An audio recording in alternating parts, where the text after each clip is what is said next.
what is that, like 5 pages? Constitution? Well, technically, that is 1 page. Technically, yes. But if it is printed today, by today's standards, it's probably like Depends on what font and what... Comic Sans. Comic Sans. If it's not sent to me in Comic Sans, I will not sign. Comic Sans 9-point font.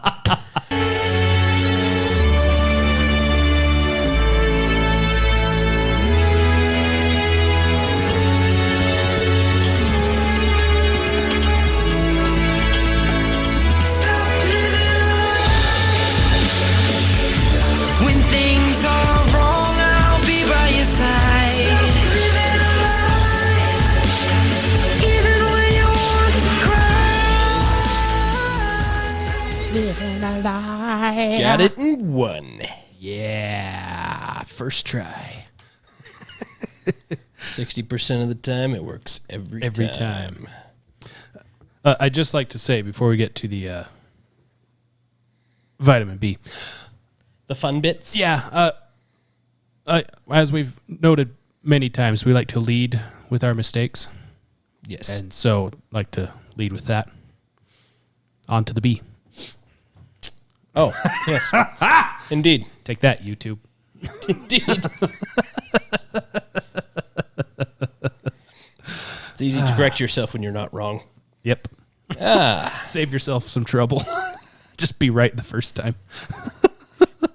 It does make it easy. Yes. Makes it a lot easier, Fauci. Unbelievable. All right. Vitamin B. Here we go.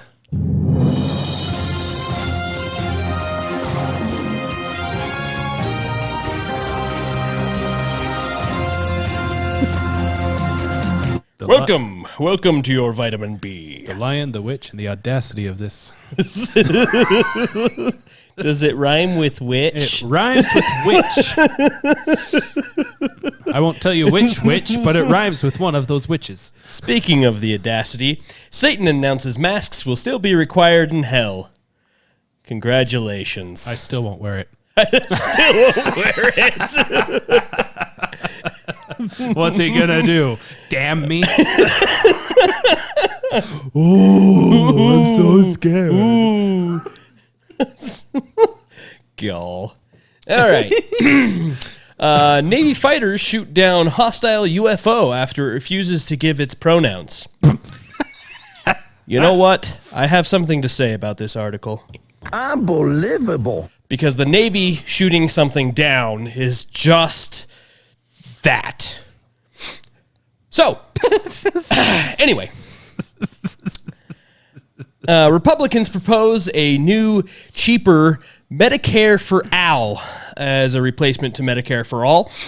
1 letter off and $1 billion less. Hey, they're holding the line. They're holding the line. With an expected payout of $100,000 in 10 years, which Democrats have shot back is unrealistic because that requires that Al participate in exercise 3 times a week, which historical evidence has proven is not likely. Oh. So, well, if you'll be my bodyguard, you can call me Al. Kids demand in-person learning so they won't have to keep explaining math to their parents.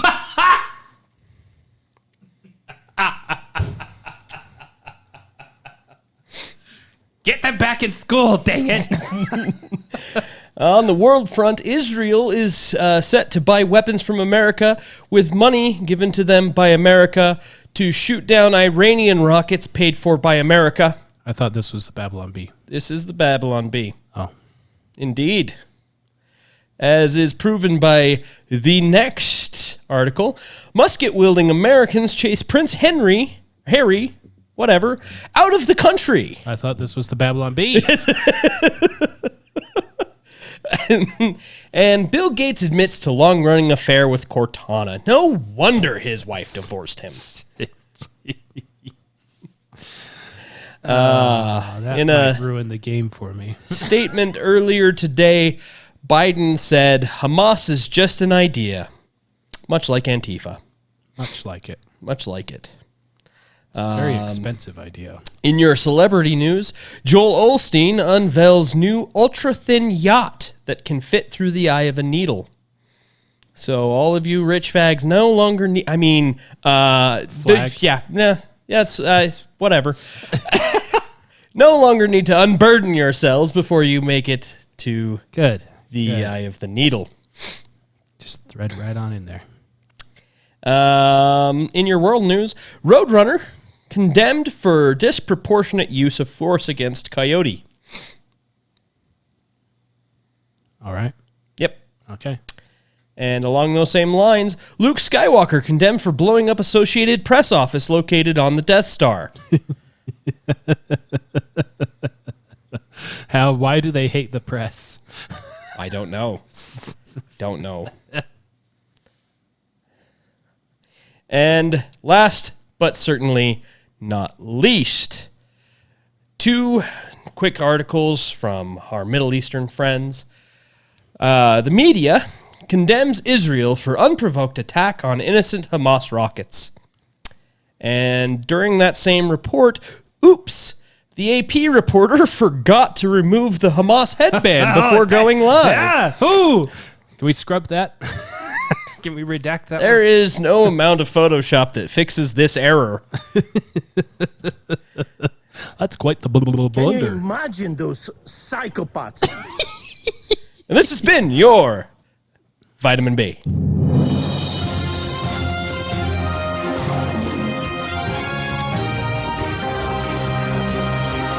I'm glad that Arthur could make a guest appearance. Yeah. It's nice. Yeah. In case you don't recognize that voice, that is the pastor in Canada that was arrested for having the audacity to host worship services in the middle of supposedly a pandemic, I guess. Unbelievable. Yeah. And so they arrested him in the middle of the highway and dragged him into a SWAT van and locked him up in jail and treated him like crap and then let him out of jail after a while. The same maximum security prison that they let a bunch of criminals out of because of COVID. Lost it? No, she was just...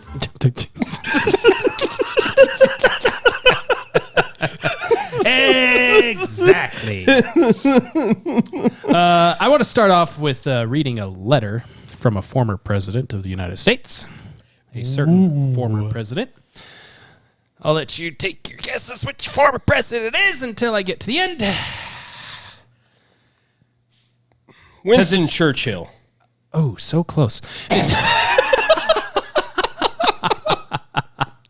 Oh, wait, America. My bad. My bad. This is Didn't forget. Just don't care. This letter is extremely relatable because of last week. Ooh, Yeah. here we go. Well, I have the urge to give some of these lying, paid prostitutes of the mind a little hell. And rather than speak out publicly, you are the victim. Old Man Webster, who is purported to have written a collection of words with derivations and definitions, says that prostitute, 1, to submit to promiscuous lewdness for hire, 2, to denote to base or unworthy purposes, as to prostitute one's talents. Prostituted, now chiefly denoted to base purposes or ends corrupt. This is speaking of the media, the news outlets, media. The same source from Old Man Webster gives this definition of prostitution: act or practice of prostituting, as the prostitution of one's abilities. Dean, that's the end of Mr. Webster's dissertation on the oldest profession in the world, and as you see, it is not confined to the occupant of a bawdy house. We have men in this day and age who are prostitutes of the mind. They sell their ability to write articles for sale, which will be so worded as to mislead people who read them as news. These articles or columns are most astute and plausible, and unless the reader knows the facts, are most misleading. These men are prostitutes of the mind. They write what they do not believe for sale. Mr. Webster has clearly defined them for what they are. In my opinion, they are much worse and much more dangerous than the street-walking whore who sells her body for the relief of a man whose penis is troubling him. Prostitutes of the mind have been the great menace to free government since freedom of speech and freedom of the press was first inaugurated. Presidents and the members of their cabinets and their staff members have been slandered and misrepresented since George Washington.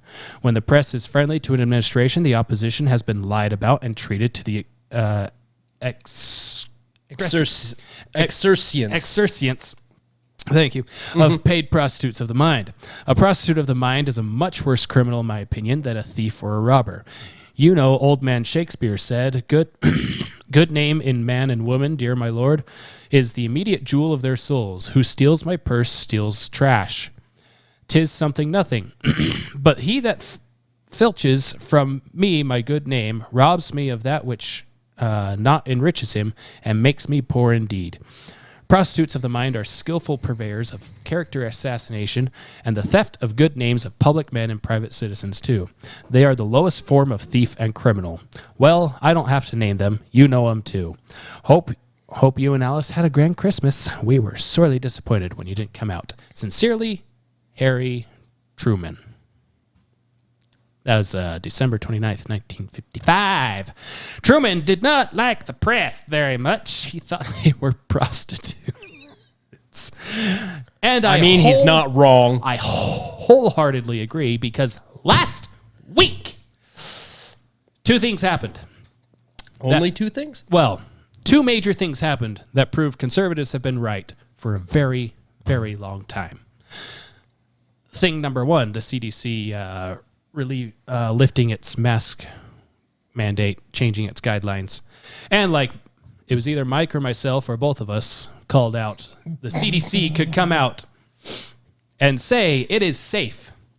And there will be a large swath of people that won't do it because they won't believe it. Even though the day before, the CDC was the letter of the law. But now today, the CDC is saying it's safe. There's people that would rather not take their mask off because they don't want to be confused as Republicans, which points out that this whole thing has been about control. With that is the Israel attack stuff. Hamas attacks Israel. Israel retaliates. Media and half of the world says, why is Israel doing this to the... Israel decides, you know what, enough of this, and just goes balls to the wall. From the window to the wall. It just levels anything and everything that Hamas is touching.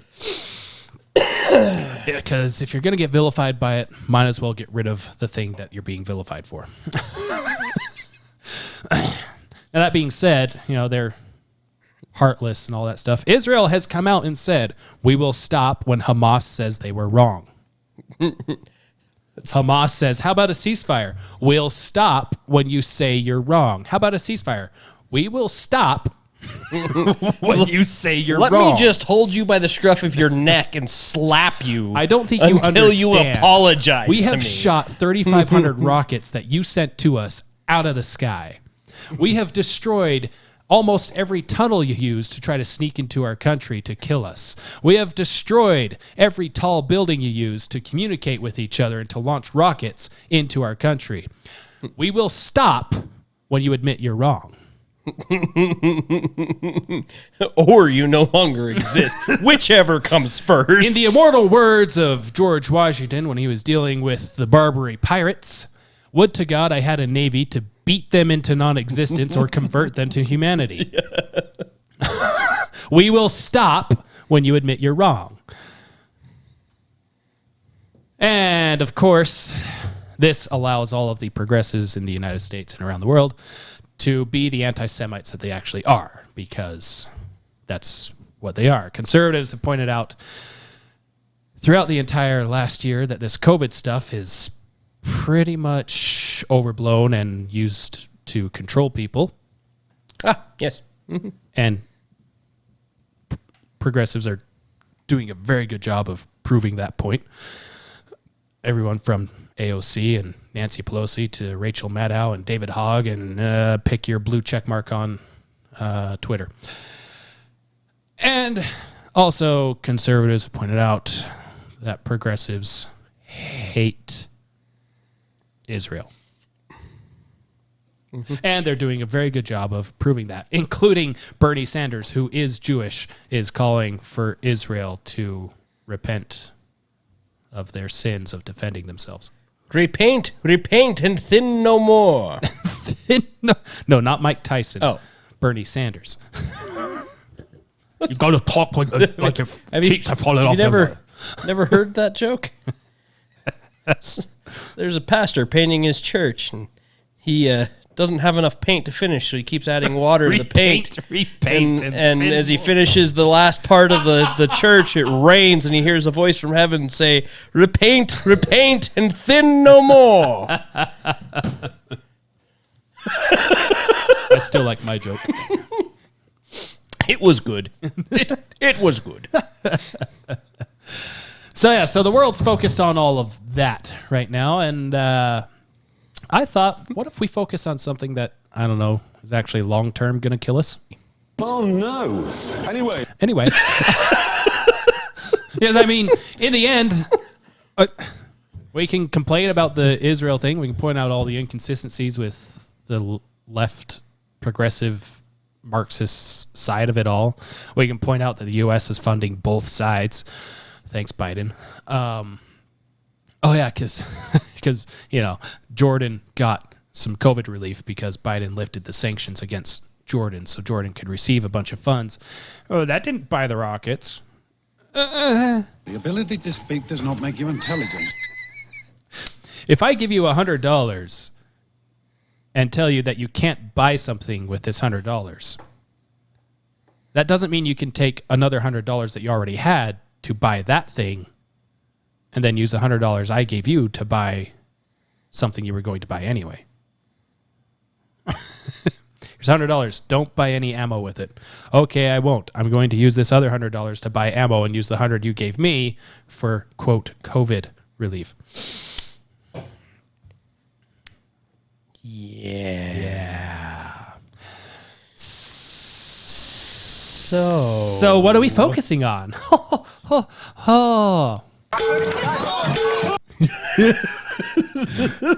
We are going to make an attempt to balance the budget of the United States in about an hour. Sometimes my genius, it generates gravity.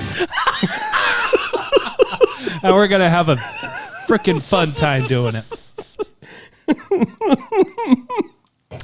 Yep. So you can... Here we go. If you so desire, you can consider this our entry to the 2024 presidential campaign. Don't put that evil on me, Ricky Bobby. If you must. That being said, you will not see our names on any ballots because you need... Let's see. Somewhere in the neighborhood of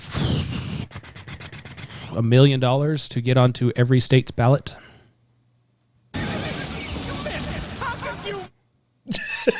Yeah. Yeah. That's if you get your party's nomination. If you don't get your party's nomination, well, No. See, this is easy. We can go get the party nomination and whatever. All we got to do is dress in weird raincoats and put boots on our heads. I'm on to it. I know. I got it. I got it. My hat is a boot. Your argument is invalid. And the best part of that is we wouldn't even have to debate anybody.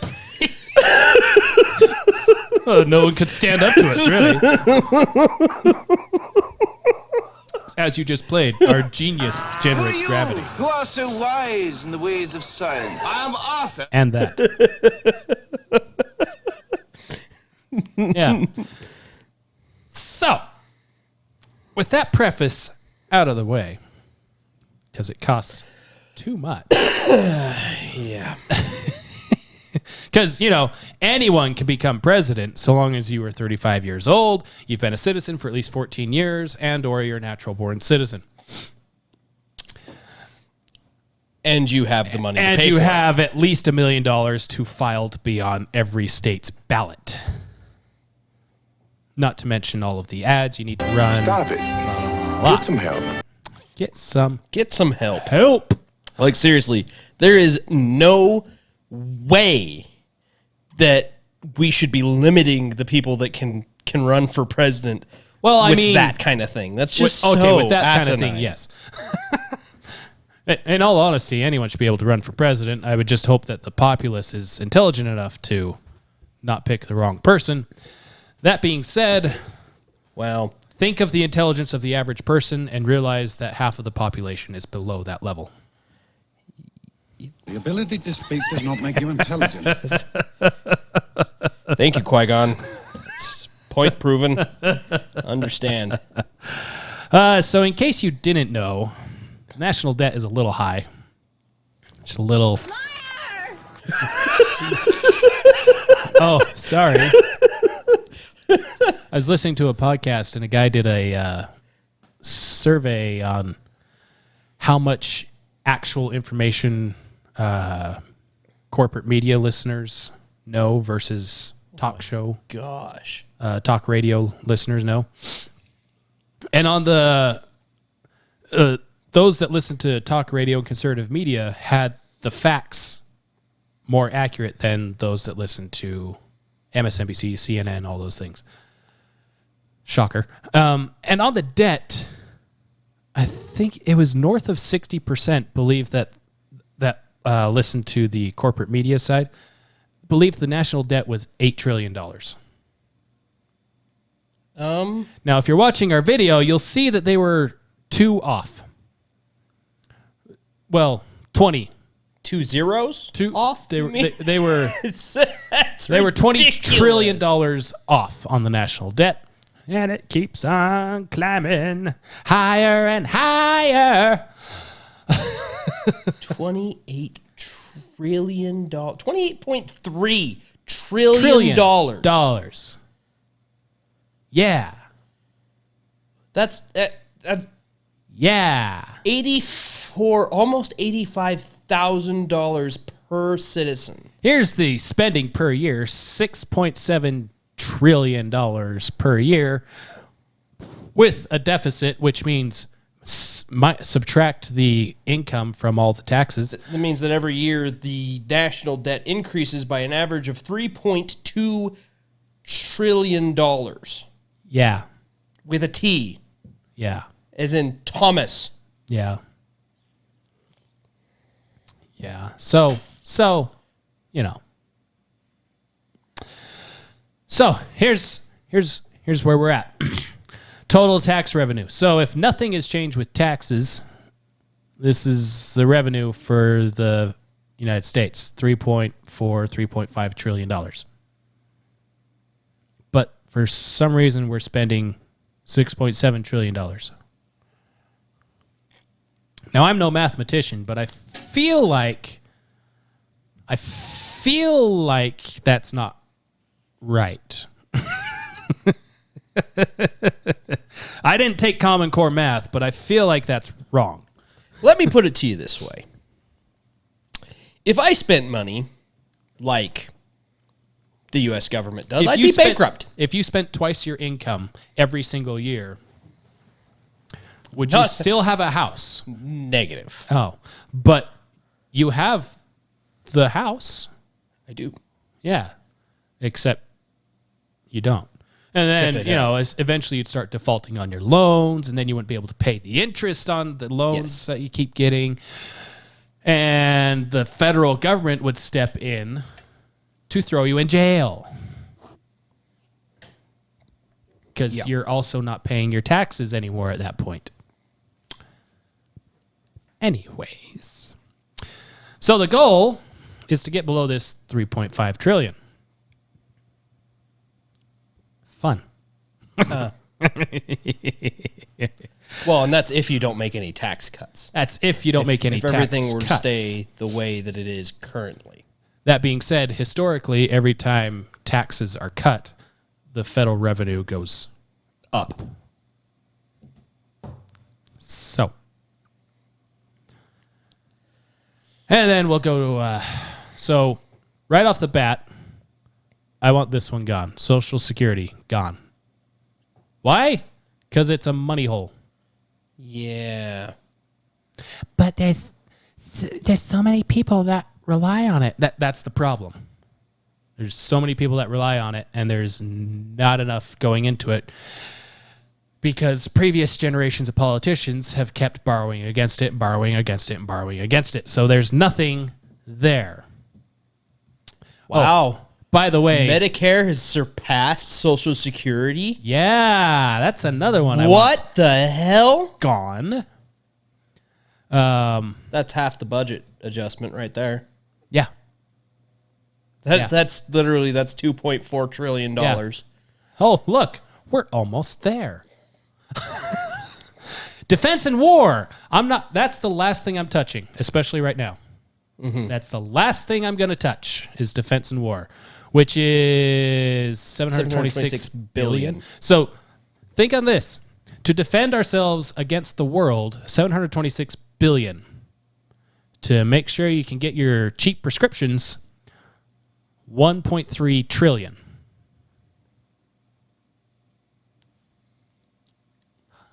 Yeah. This is also an issue. So the interest on debt is $400 billion a year. We're paying almost as much for defense as we are in interest. Yeah. So this actually makes it so our revenue is more like $3 trillion, $3.1 trillion. Mm-hmm. So we have to pay at least the interest. Preferably we pay more than the interest so that there's not an accrual. Oh, that interest will automatically go down if you eliminate the part of this whole plan. $2.4 trillion right there off the budget items. Imagine, if you will, I'm sitting in El Presidente chair. Congress sends a spending bill to me. I veto the bill. But Mr. President, you didn't read it. I didn't have to. It's a spending bill. I'm not signing a spending bill. Send another spending bill. I'm not signing a spending bill. Before all this, I would lay before Congress what I would sign. Here's a proposed budget. We're eliminating this. This wouldn't be the first time it's happened. Crap, what's his name? The president everyone thinks did nothing because he really did nothing, but it was great. It wasn't Hoover. I was just going to say, wait, which one?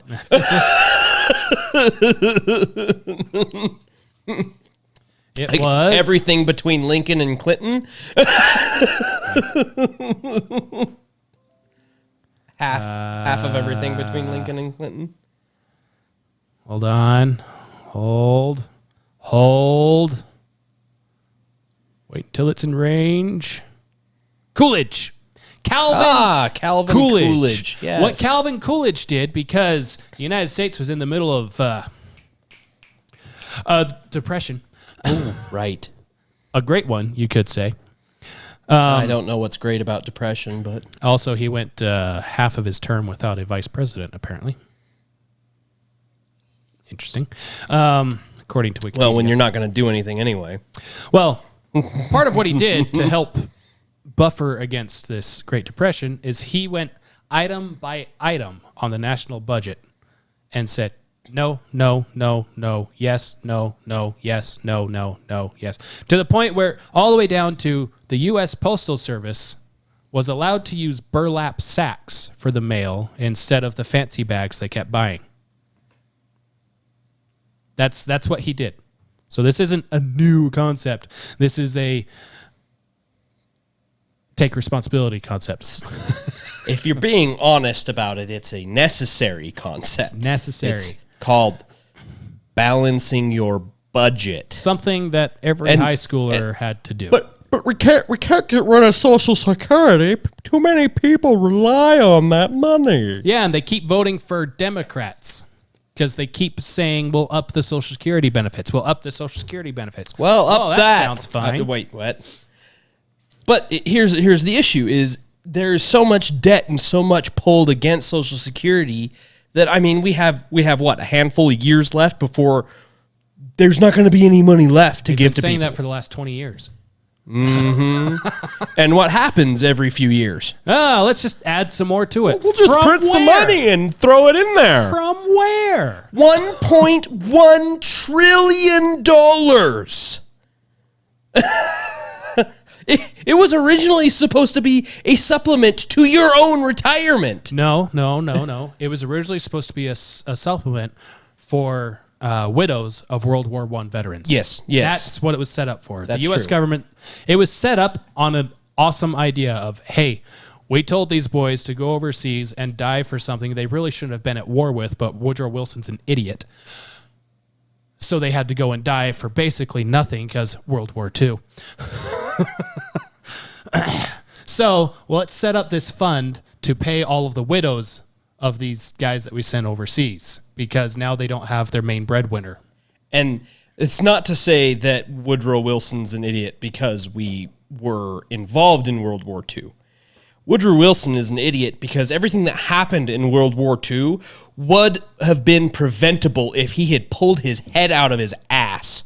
Yeah, and if he wasn't such a racist, and if he wasn't such a globalist, and if he wasn't such a pick your progressive ideology. Right. Anyway, so we got all that. So along with this, if I had my magic wand, I would, anything that's excess. So for example, the COVID crap that they kept passing over and over again because the schools needed more money. The education department only asked for, I think it was $500 billion or something like that. Only $500 billion. Only $500 billion? And so naturally Congress sends them like $3 trillion over the course of 2 bills.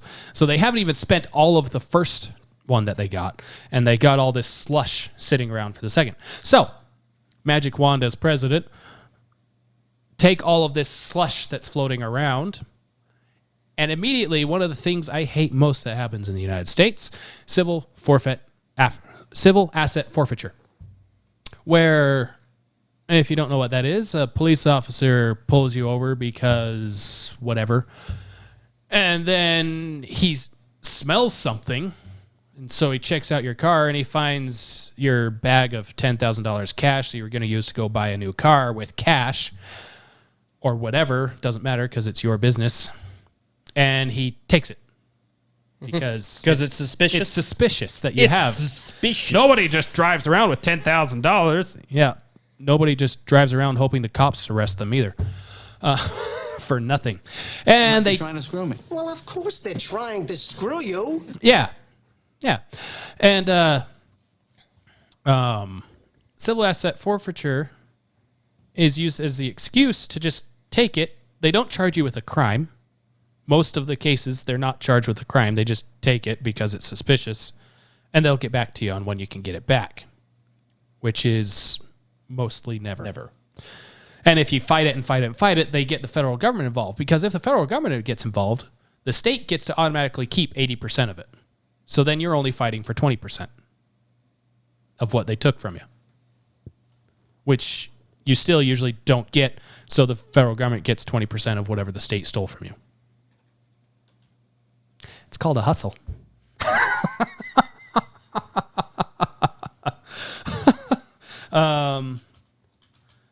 So I would take all the excess slush that's just floating around because it's already been approved to use, even though it doesn't exist, and immediately order all federal civil asset forfeiture to be paid back.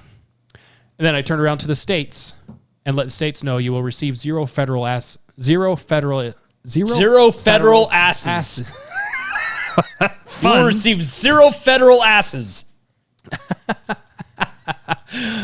Until you repay all of these things, all this civil asset forfeiture. If there's not any charges or crime associated to it, there is zero reason why you should have that money. So stop stealing from the American people. Because I would also like to add eminent domain into that yes, ability of nixing, because eminent domain is bullshit. at best. I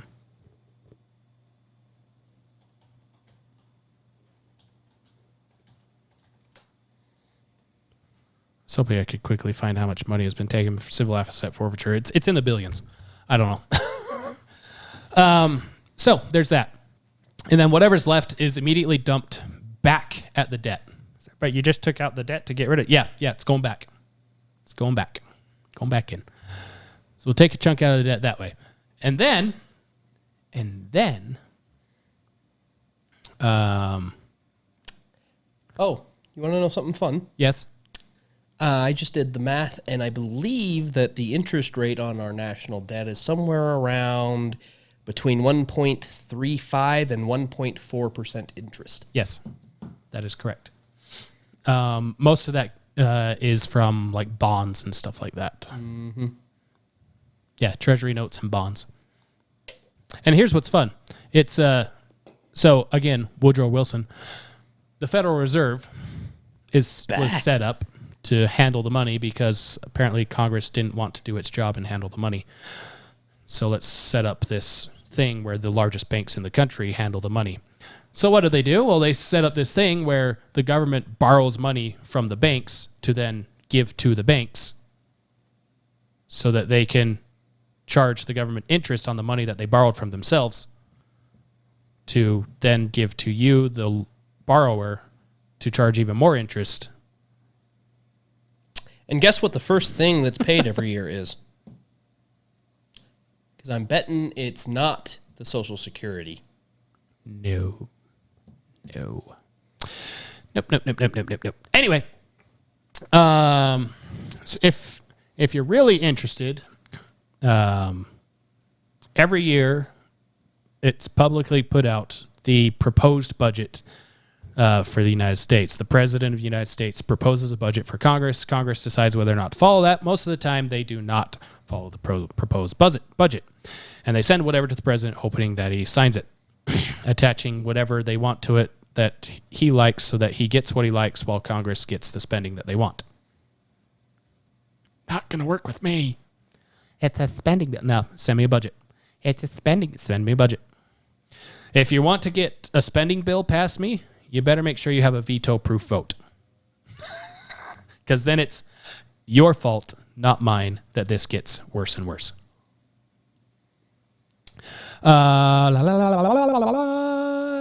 And then,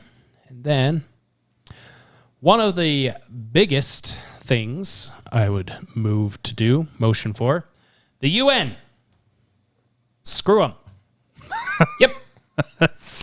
Right out the gate. Screw them. Because I was trying to find out how the UN calculates how much each country has to pay to the UN. Because NATO, which we'll get to, you have to pay 2% of your GDP. Which, okay, that makes fair. It's a flat tax, if you will, to be part of NATO. Which was... What a novel idea. A flat tax, 2% of our GDP, which is roughly $420 billion. Yes. Thank you, mathematician. No, we did not do all this math beforehand so we could be ready. We just know. The United States... I pull numbers from my ass. The United States, the UN budget is around 22% of the UN's budget comes from the United States, $674.2 million. Well, the UN does a lot of stuff, a lot. This doesn't count foreign aid that U.S. also pays out to the rest of the world. Yeah. So this is included in the budget for the United States, supposedly. So yeah, I would say a no. The UN the UN will fall apart if you don't pay your share. You can't be part of the UN. Okay, leave. Get out.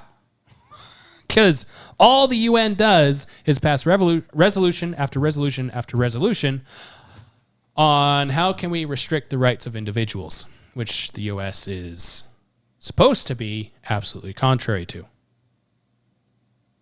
Supposed to be. Yeah. So at best, we can get $670 million out of that every year. At compromise, we can bring this down to 10% of the UN's budget or something, so it's like $300 million. Right?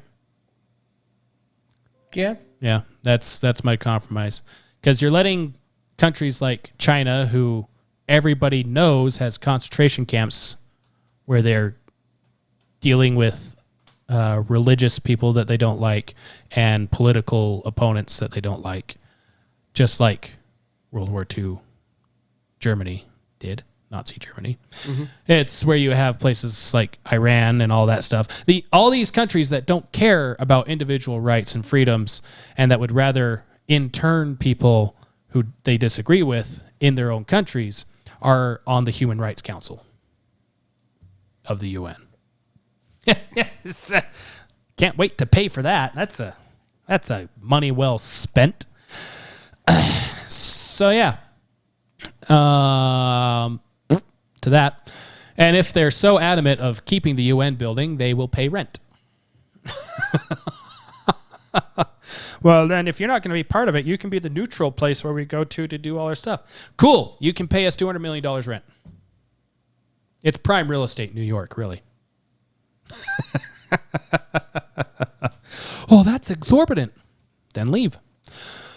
And we'll sell the building to someone who will actually pay. On to NATO. NATO, like I said before, 2% of GDP is what is supposed to be paid. U.S. pays 3.42% of its GDP to NATO. So there's at least a good, what'd you say, 200 trillion? For NATO? It was 200. 420 is the 2%. Billion. Yeah, 420 billion is the 2%. Mm-hmm. So if we are currently paying closer to 664 billion. Yeah. Because you said it was 3% that we're actually paying, right? 3.42. 3.42? Yeah. Okay. Yeah. So 22, 138, 724, 0, 0, 0, 0, 0, 0 times 3 point what? 3.42. That's 757 billion. All right. Why is that more? Oh, okay. Yeah. And then we shave off at least 1.42 of that, and we got ourselves $500 billion. Yeah. Which is fine because countries like Germany are not paying the 2%. So if you don't know, NATO, the North Atlantic Treaty Organization, is set up specifically to counter Russia. To make sure Russia doesn't get enough power to become a threat to the rest of Europe again. Germany is currently in cahoots with Russia to build a pipeline from Russia to Germany so Germany can be more reliant on Russian natural gas and oil. The Biden administration is backing it wholeheartedly after canceling the United States pipeline from Canada because of climate change or something. If we were to become oil independent again, we would save $167 billion. Oh, is that all? That's all. That's all. Because our U.S. imported oil is $167.5 billion.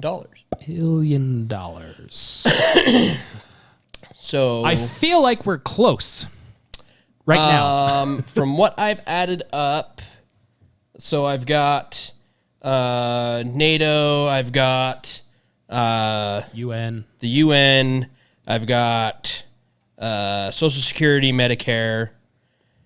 That stuff adds up to $2,757.3 billion. Wow, we're almost there. Mm-hmm. We are very close to $3 trillion there. Taken off here. So what kicked me off on all this was listening to some of my conservative podcasts and radio stuff. They were talking about the debt and how it's you'll never be able to pay this off. And a thought comes into my head. Bet you can.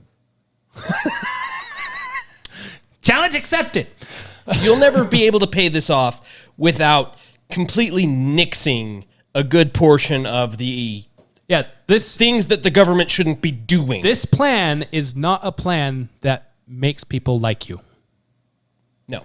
But that's part of the harsh reality of having a strict budget when you're trying to pay off massive debt in your personal life. Mm-hmm. If you realize that you are in debt up to your eyeballs and need to get out, that you also realize you're going to have to live off of peanut butter and jelly sandwiches for a while to get yourself in a good position to actually live your life the way you want. Something kind of back to the debt clock real quick. If you go to the world debt clocks, this is why this is a big issue. Switch over to the world debt clock, and so the U.S. at the top here. Our national debt versus our GDP, 22.1 trillion. So our debt to GDP ratio is 131%. It's not good. Especially when China's debt to GDP is 12.9%. Who's going to be the new financial power in the world if the U.S. defaults? Oh, maybe it's probably the worst country in the world to become the world leader in finances. Joe Biden correctly said the world is pulling ahead of us in his speech the other week, and he said it again while he was at the Ford plant testing electric vehicles, threatening to run reporters over. Oh, it's worse than we're letting on here too, as far as Social Security and that goes. Oh yeah. Because if you go back to the regular U.S. debt thing, scroll down to the bottom. Mm-hmm. Look at that red box. This one? No. This one. There. Oh, the liabilities. Yeah, this is how much backlog there is. This is per year right here. This top one is per year. Yeah, that's per year. So our current unfunded liabilities is 147. What is that? Is that trillion? Pretty sure that's trillion. $147 trillion. Woo! Yep, that is trillion. Every citizen has $444,000 of liability. Currently nearly $500,000 per citizen in the whole. And Democrats want to pass more socialized things. So this is the other side of that, where you have a house. You owe $300,000 on the house. The $300,000 is your unfunded liability. That is debt that you have to eventually pay off. Uh-huh. Our current debt that we eventually have to pay off is $147 trillion and grows. Might as well just round it up to 148 because it's right there. Because it's right there. And it grows by how much per year? Is it that we can't afford? Trillion? 1.3 trillion?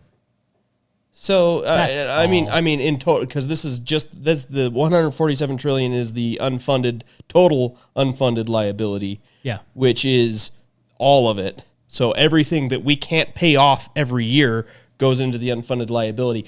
Medicare and Social Security by themselves are $53 trillion. They are 1/3 of the entire liability of the U.S. And then there's this right here. U.S. debt held by foreign countries, $7 trillion? That is $7 trillion, yes. Yeah. That's our trade balance. Because our trade deficit is we lose almost $1 trillion a year trading with other countries.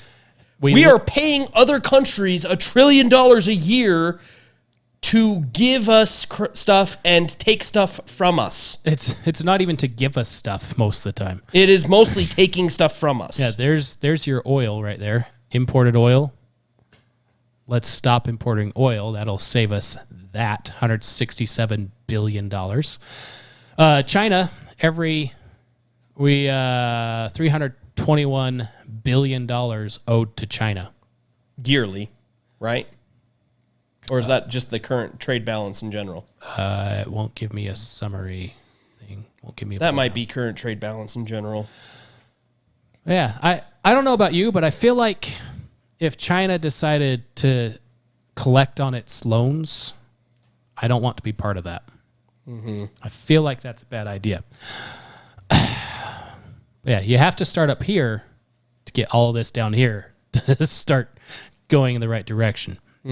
So that is what we have to, and part of balancing a budget is not only getting it so that you are spending as much as you're making, it's to where you're spending less than you're making so you can pay off what you already owe. Yes. We are currently spending more than we're making at a yearly basis by an additional 50%. Yeah. Which means that our liability is increasing by that amount every single year. Yeah. It's not going down like it should be. You know, you get a loan, you make a monthly payment, and that debt decreases. What we're doing is we're getting a loan, and then we're refinancing that loan yearly to add more to it. It's fun. It's because fun. we're spending more than we're paying off. And it is the worst possible way to handle money. Yeah. And you ask why the cost of everything is going up, why inflation is so bad right now. It's because nobody in any of our current government understands simple economics and simple balance sheets. They don't get it. Here's every year, Congress faces an October 1st deadline to pass a spending package that will pay for our government through the following fiscal year. And every year since 1998, Congress has blown straight past that deadline. So they've been late, at least late, since 1998 on getting a budget figured out. The government is prohibited from operating without funding. Oh, no. So lawmakers rely on stopgap legislation called continuing resolutions to temporarily approve funding and avoid a shutdown while they negotiate a longer-term deal. For 20 years, this is how the government has been running. For 20 years... Okay, hold on. Where's my mouse? For 20 years. Right there. I saw it. U.S. debt by year. Da da da da da. Da da da da. U.S. national debt statistics. Yeah, sure, whatever. So here we go. So since what I say, 98? 1998. Let's see. Here's the U.S. debt. 1998 hits. And, oh, look, we don't need a budget anymore. Oh, look at that's. So there you have it. That's what that is. And then, let's see, where did we leave off? We finished NATO, right? Yes. Foreign aid. Foreign aid. Let's just nix most of that. You can nix pretty much all of it, and I'd be okay. So, currently, $32.7 billion has been requested from basically pick a country south of the equator. Just about, right? Mm-hmm. $32 billion has been requested this year. If you switch... Why are we funding people we're at war with? That's a good question. It's a very good question. Just asking for a friend. Egypt has asked for $1.3 billion. Jordan has asked for $1.275 billion. If we zoom in here. Iran? That's a lie. Huh? You did not run. Afghanistan, they're not harboring any terrorists there. $371 million. Pakistan, 66. Oman, Yemen, Sudan. None of these countries in Africa have warlords in charge of them. I'll tell you that right now. Turkey, yeah. Armenia, all of them. All of them. How much does Mexico want? $63 million. Well, they're at least not asking for a whole lot. That's okay. They can have $63 million if they expunge all of the cartels. Cuba can shove it. $10 million. Get out of here. Haiti. Well, maybe if the Clintons didn't get involved, you wouldn't have to request $128 million. The Dominican Republic. And Dominican Republic, yeah. Panama, we should have never gave that up. $1.1 million. Yeah, all over the world. Jerusalem, which is where evil is happening because Jews are Israel, Lebanon. Israel, $3.3 billion. Now, if we go to last year, and we can see... So last year was requested 32.4, which isn't that far off from this year. The U.S. appropriated $42 billion, even though 32 was requested. They were obligated to spend 40. And they actually spent? And they gave some to Russia. And they actually spent 34. So you can expect that this one will be the same, probably worse. Let's go to before Trump, shall we? Oh, spent 41. Oh my gosh. And oh my goodness, Russia paid us $125,000. Oh man, don't spend that all on one rocket.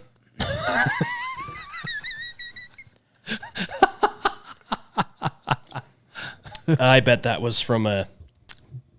Never mind. Look I'm not at going to that. make that joke. That I'm going to leave that whole alone. map is The filled. entire map is filled. There's very few countries that didn't receive aid, and America's one of them.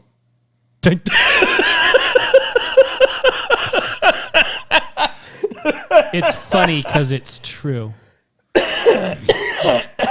So far in 2021, Saudi Arabia has received $66,000. Iraq has received $102.5 million. Jordan received $126 million. Israel has received nothing. But The West Bank and Gaza, has received $8.2 million. it was COVID relief. Right. It wasn't for rockets. The funny thing is Gaza was one of the ones that hadn't requested anything this year. No, look. Zero. West They Bank and Gaza, requested nothing. Nada. And we gave them And Jordan, $8 million. yeah, and we are obligated to spend $900,000 in Gaza, and we spent how much already? $8 million. $8.2 million. So I sent Mike a headline of Psaki saying that Donald Trump has done nothing for peace in the Middle East. I don't know. I think $8.2 million to the place that fired rockets into Israel to shatter all the peace that was there for the last 4 years. Not Trump's fault. I'm just, Yeah. you know? I get it. I get the idea that, we should help other countries and Yes. whatever. But let's help them with trade. How about that? How about we fix our trade deficit by trading with these countries rather than giving them random money for no reason? For no reason. So I'm fine with, so the NATO, Mike and I talked about this before the show. NATO is to request 2% to be part of NATO. Mm-hmm. Only like 10 countries actually pay at least the 2%. So the rest of them should be out, but they're not because the U.S. foots the bill anyway. Mm-hmm. Now, if 2% is enough to help the rest of the world via NATO, and if whatever that percentage is for the UN is enough to help the world, I think if the U.S. appropriates only 5% or 0.5% of its GDP for foreign aid, I think that's fine. That's 100. What'd I say? 0.5% of 0.5%. So it's like 100 billion. Oh yeah, no, we talked about that. Yeah. 5 billion. Set aside 5 billion. That's what it is. Yeah, yeah. I was just gonna say we 5 changed from percentage to a solid number because the percentage is way too high. How about 0.05%? I don't know what that is. 0.05% Uh-huh. of our GDP. Yeah. Let's see here. Where are we at? 22.1. Yeah, 22.1. But if we go 22...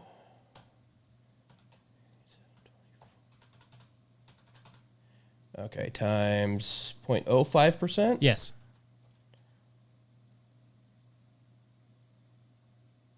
Survey says. Survey says my calculator screwed that up.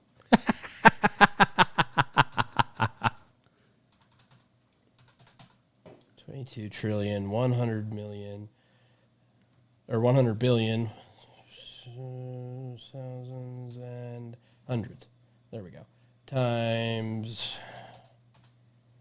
And that would be a $11 billion. All right, I can work with that. 0.05% of our GDP. Now, see, if we tie it to GDP instead of just a solid number, that encourages the GDP to actually go up for the rest of the world. The rest of the world will want the U.S. to succeed, so the rest of the world can get more of U.S. money, right? Now, part of the reason why Israel is so important to the United States, religion aside, because the United States is Christian religion, Christianity and Judaism are tied together in a lot of stuff. That's not the reason I'm going to get into with this. The reason why is Israel is the economic hub of the Middle East. Egypt sucks. All of these countries around Israel suck with their economy. They're producing nothing for the world. Egypt has all kinds of inventions, medical advances, everything coming out of Egypt. We talked about it before with the synthetic eye, curing blindness, basically. Vaccines, they had a huge thing to do with the COVID vaccines, and we're the first country to basically be entirely vaccinated in the world. And this is a country that's the size of New Jersey, smaller, I think, even than New Jersey. And it is outperforming New Jersey as far as GDP is concerned. So there's that economically. And then just in general, whenever all of these countries gang up against Israel, Israel wins every time. Every time. We talked about this last week, I think. Well, if Israel wasn't there doing that thing, then there wouldn't be all this stuff in the Middle East. You're right.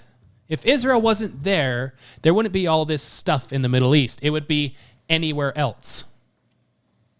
The reason why we don't receive as many terror attacks has a lot to do with Israel is right here. The terrorists don't have to travel very far to get to Israel. They have to travel really far to get to the U.S., and then they have to deal with all of the U.S. security, which may or may not be better or worse than Israel. Let me just tell you, when you spend decades on end constantly getting attacked by every neighbor you have, with nowhere to retreat, by the way. You get really good at destroying people. Yes. Like, yeah. And keep in mind also, Israel does not have a military. They have a defense force. A defense force that destroyed Egypt's entire tank division, whatever. Egypt sent all of their tanks against Israel, and Israel owned this peninsula because Israel lost like 3 tanks. Crushed it. Israel crushed them so hard that Russia and the U.S. stepped in and said, maybe you guys should just kind of calm down a little bit. That's how bad Israel crushed them. Yeah, it was It was a little insane. So we got, what'd I say, 11 billion? So that saves 20 some odd $billion. Brings At us least. to $2,779 billion. Oh, we're so close. So close. Now,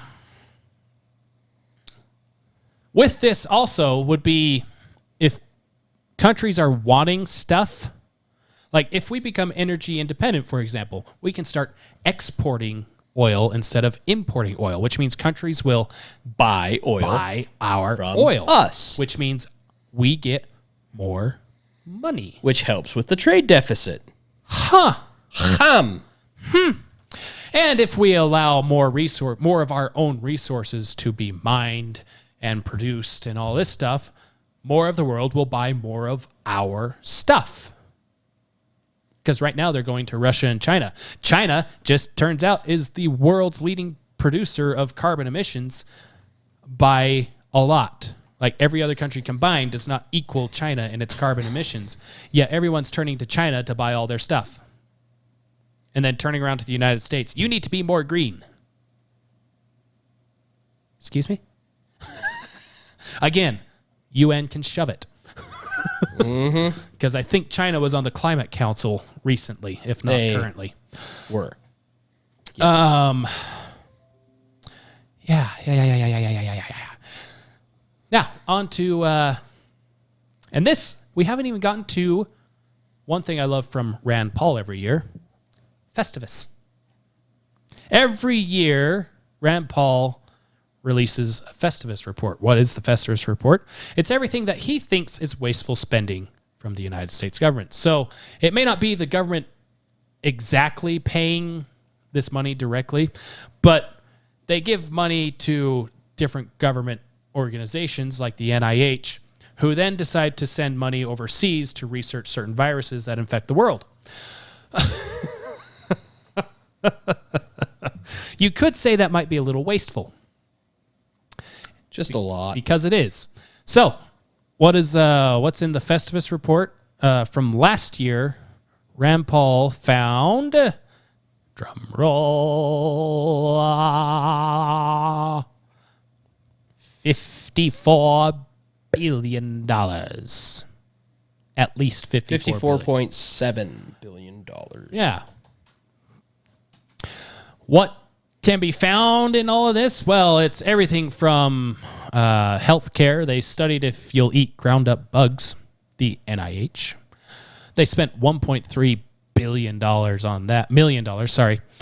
There's also a NIH asked why stress makes hair turn gray, and they spent $36.8 million on that. So it's all this $217 million gave federal employees duplicative Medicare customer service access. Okay.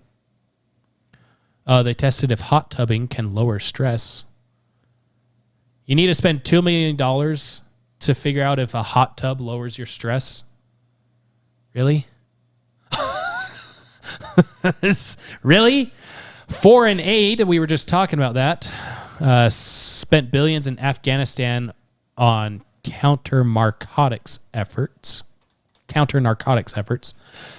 Yeah, we need to stop the drug trade in Iran, Afghanistan, because reasons. Environment, military, miscellaneous. Overspent on prefab housing and water pumps in Texas. Oh. Sprayed alcoholic rats with bobcat urine. Why? Why do we pay for these things? And that's just some of the things that he pointed out from the year. That's not going item by item and being like, why are you spending this much money on this? Well, that's the best bid we could get. No, it's not. Spends 5 years monitoring elections in Zimbabwe. Got to make sure those Zimbabwe elections are clean and... Our foreign aid reduction was a lot bigger than his. His is only like $9 billion Yeah. less than what they spent last year. Yeah. Still. Walked lizards on a treadmill? Repurpose COVID response funds for unrelated acquisitions. $1 billion in the military.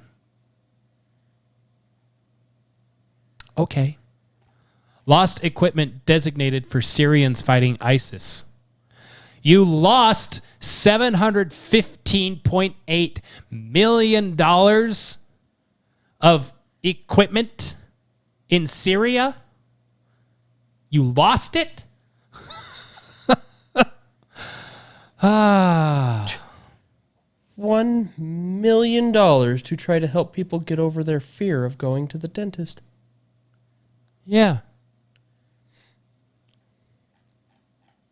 Yeah. It's full of waste. Waste. It's a waste. It's wasted. So, now we haven't reached that goal quite yet. But no, but we probably could if we cut all of Congress's wages. Yeah, that's one thing I thought of too. So I will pass this spending bill. This budget is what I will sign, and only this budget. Well, you need to compromise on. No, I don't. I don't need to compromise on anything. If I run on this platform of this budget, I'm going to stay with this budget because people elect me for that budget. Mm-hmm. Included in this budget is a pay cut for Congress. Oh, no. Oh, no. The federal government should not be employing as many people as it does, for one. I believe we talked about that before. If it's the largest employer in the United States. Mm-hmm. And a lot of that, I'm sure, is absolutely not needed. And then with that, I would like to make it so states can purchase federal lands at a discounted price because the states should have those lands anyways. For example, Nevada, 85% of it is actually federal land, not Nevada land. Now, a good chunk of that has to deal with Area 51 and all that jazz, but still. Military bases aside, there's no reason why the individual states can't care for the national parks. Mm-hmm. Well, states don't really have the budget to... Well, they need to. And then on top of that, if the states don't want to buy it directly from federal government, the next option goes to U.S. citizens, letting them purchase various lands that belong to federal government, which includes places that oil companies and such that want to drill for oil. You want to kill the environment? An oil well does less damage to the environment than the mines that are used to get to strip lithium for your fancy electric F-150. Joe Biden. Yeah. And I think doing that would get us there. How much would that add up to? I don't know. That's the math part I don't know. Because it's a lot of math. Because you'd have to look at the actual fair market value of land around those parks, Yellowstone and all those things. You'd have to look at the fair market value of it and then not charge that much. Because, again, the federal government should not have that land anyway. Mm-hmm. And conditioned with that land is it cannot be sold to foreign entities. Mm-hmm. There's no reason why a company that is created and operated in Australia should be operating all the toll roads in Texas. Well, I mean, we're close. We're $2,833 billion. And again, for the land thing. Yeah. And again, this is because we needed to get to 3, right? We need to we get need to like 3.3 to make a Neutral, basically. Yeah, to make neutral. You have to cut more to be able to pay everything off. Right. So this is without any changes to taxes. This is just as the tax code currently is. Mm-hmm. And we almost got it. Mm-hmm. Now change taxes. Just by cutting everything. Yeah. Cutting cuts. all the wasteful things, making it so that they can't keep spending on whatever they want to. Haiti is in trouble and needs help. Well, yeah, we're still working on figuring out how to get the oxygen mask on our own face before we can help you out. The plane's crashing. We got to get the mask on our own face before we can help you out. yeah. That's what's going on. And then we'll go figure out if we can actually fly the plane out of this mess. You can't help other people by giving them money unless you have money to give them. Yeah. And borrowing money to give them hurts both of you. And you can see this being played out in the states because of the federal boost in unemployment. States are starting to realize that people don't want to work as much. So states are not adding that boost to federal unemployment. The other fun thing is we could just take away all of the federal crutches that, California and New York and some of these bigger cities They're use. not getting any bailouts. No more bailouts. No. If No you more default, bailouts for the banks. No more bailouts for any of that stuff. Yeah. Yeah. Because the end goal is to get this all paid off, get rid of the Federal Reserve, and tell Congress to get their crap together and actually do their job. Right. The bad part is it takes more than 8 years to get this done. Yeah, unfortunately. It's a plan that takes at least 16, 20 years, depending on how the economy works after tax cuts. And that would be without Congress and all of the politicians fighting tooth and nail the entire time. Yep. That would be if everybody was on board with let's just scrap all of this and start the budget over. Yeah. And see how much we can cover. Yep. And then paying off the debts, Dave Ramsey style, smallest to biggest. Snowball. Snowball it out. Snowball. But this is it's gonna suck. Like I said, this isn't to win friends and influence people. This is to make it so we don't have to depend on anybody else. This is to quit the hemorrhaging. Uh-huh. This is triage. Triage hurts. We've been bleeding so much. The Red Cross has a direct feed to Seriously. the operating room. So now, if you throw in something like a flat tax, where whether it's corporate or income tax, the end goal would be to get rid of income tax. Yes. But we have to get there. But I don't even know about that.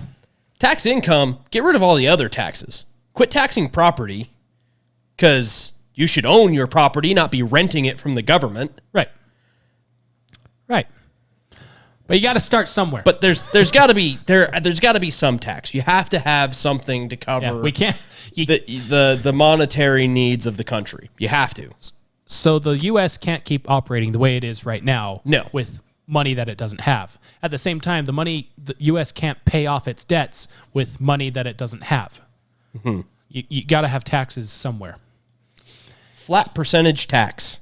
So if something like a 10% tax across the board, no deductions. Yep.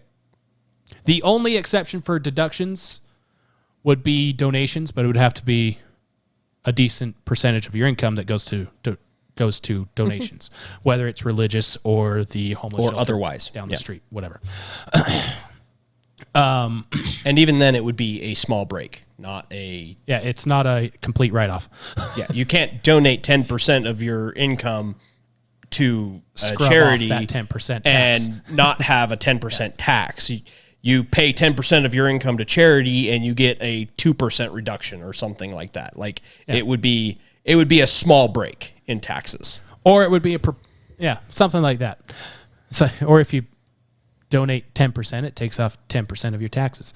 Yeah, no, there you go. 10%, Something like that. 10% of your taxes. So you pay 10% in tax, and then you minus 10% of what you're paying. So say you're making $100,000 a year, right? So 10% of that, 10,000.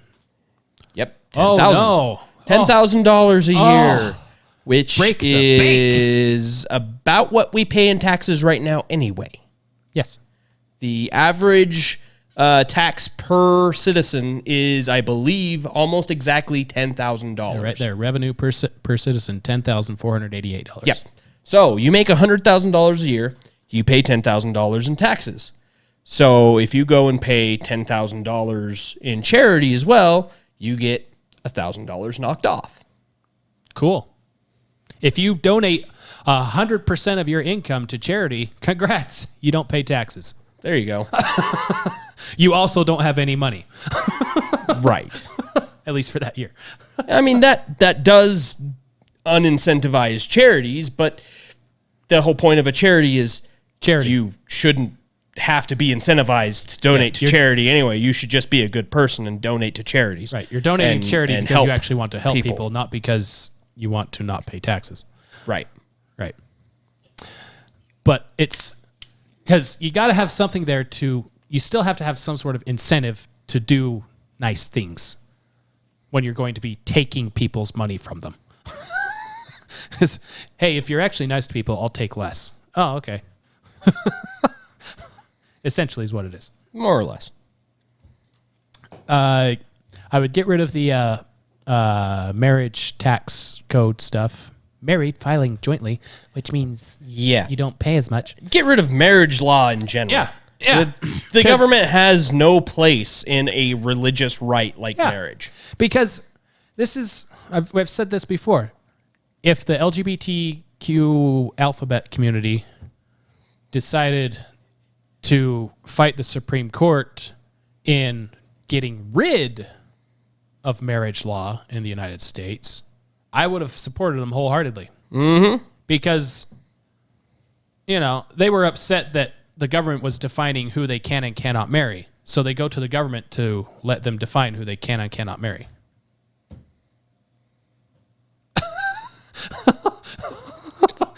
What if you just logic? What if you just took government out of it and make it so there's no marriage law, no tax incentive, anything like that? But then the government won't get their cut. Oh, so it is actually about the money. It's always about the money. Oh, it wasn't actually about your moral standards. It was you wanted the tax break. Yeah. Yeah. That's what it was. So it's what it's always about. Yeah. And then the corporate tax would be 10%. Because I think the lowest corporate tax is 12. Mm-hmm. So flat 10% on all corporations. Flat 10% on all citizens, regardless of where that ends up being in income tax or otherwise. How did our taxes start in this country? What were we taxed on? Huh? What were we taxed on at the beginning of this country? Beginning of this country, it was property tax was the first tax. And it wasn't a consistent tax either. It was... Oh, yeah, you shouldn't pay that. If it goes to property tax, it shouldn't be yearly. It should be on purchase. Yeah. Yeah, it wasn't a consistent thing. It was a... So essentially sales tax. Basically. 10% sales tax. There you go. Won't take anything from your income. We'll only take it when you purchase things. So there's apparently a handful of places that have 0% corporate tax. And most of these places... you haven't heard of. Anguilla, Bahamas, yes. Bahrain, Bermuda, Cayman. They escaped to the Cayman Islands. Well, yeah, they don't have to pay tax. Mm-hmm. Huh. And then on the low end, let's see, there's got to be a contender here somewhere. Albania, Liechtenstein, Ireland, Cyprus, Moldova, Gibraltar, Hungary. I know Russia is here somewhere.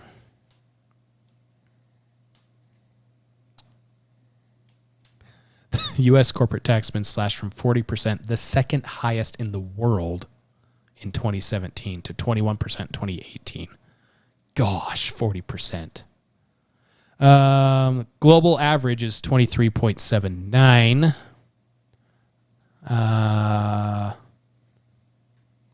And this is what's funny is you slash the tax and you end up with more revenue.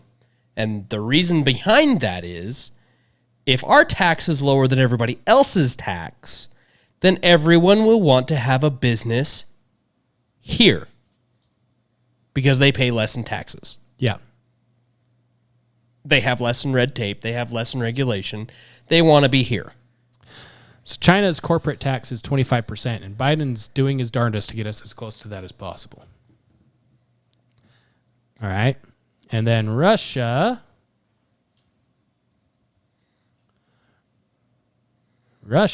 is 20%, and Biden's trying to get us above that. Mm-hmm. Why?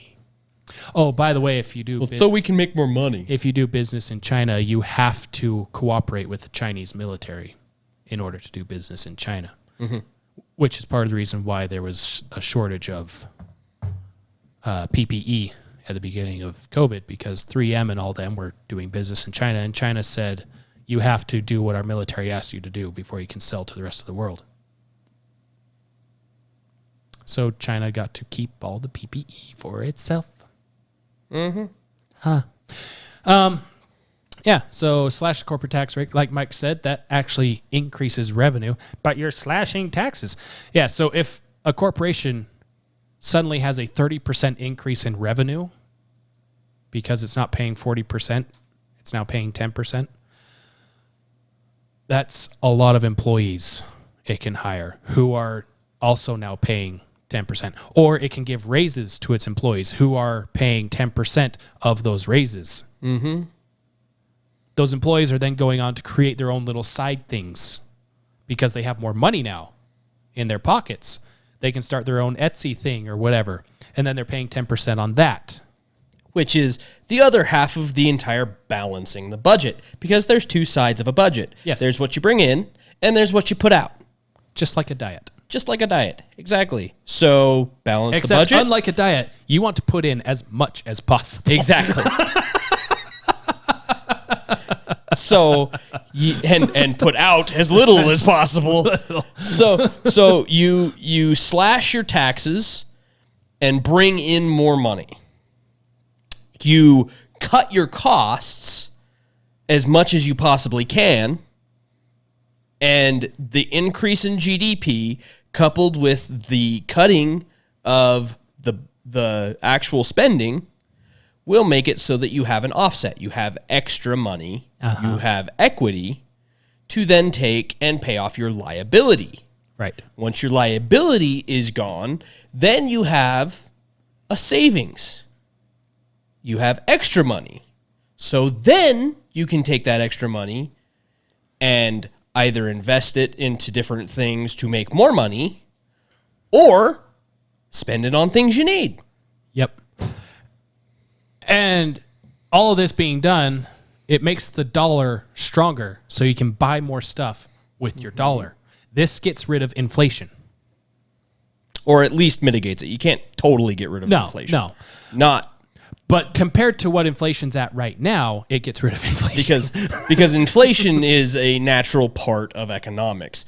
Inflation, a lot of people don't understand what inflation is, because inflation isn't just the value of your dollar decreasing. It's also a reflection of the health of supply and demand. Right. Inflation will naturally occur as supply and demand fluctuate. Yeah. In a natural, healthy economy, you also have deflation.